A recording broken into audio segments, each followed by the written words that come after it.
গ্রামের শান্ত সুন্দর পরিবেশে প্রতিদিন ভোরে পাখির কিচিরমিচিরে ঘুম ভাঙত সবার। সবুজ ধানের খেতে শিশিরের বিন্দু ঝলমল করত, আর মাটির পথ ধরে ছুটে যেত গ্রামের ছোট ছোট বাচ্চারা। সেই গ্রামেই থাকত অর্পণ নামে এক ছোট্ট ছেলে। অর্পণ ছিল সবার আদরের, গ্রামের সবচেয়ে কিউট বাচ্চা।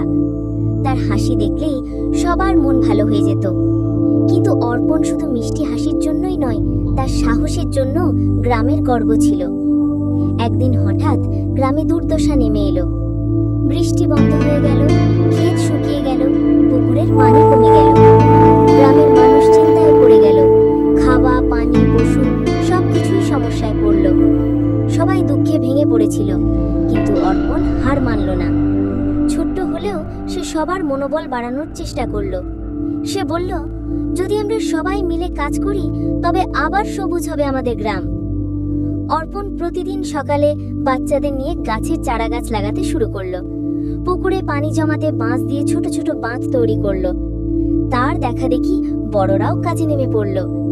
একসাথে গ্রামের সবাই মিলে মাটি খুঁড়ে ছোট ক্যানেল বানালো, যাতে বৃষ্টির পানি জমতে পারে। কিছুদিন পর বৃষ্টি এলো, জমে থাকা পানি ধীরে ধীরে ক্ষেত ভরিয়ে দিল। আবার সবুজ হয়ে উঠল গ্রাম। পাখির কিচিরমিচিরও ফিরে এলো আগের মতো। গ্রামবাসী অর্পণকে ধন্যবাদ দিল। তারা বুঝল, সাহস আর একতার শক্তি থাকলে যে কোনো বিপদকে জয় করা যায়। অর্পণ শুধু গ্রামের কিউট বাচ্চা নয়, সবার অনুপ্রেরণার উৎস হয়ে উঠল। তার কারণে গ্রাম আবার খুশি আর জীবনের রঙে ভরে উঠল।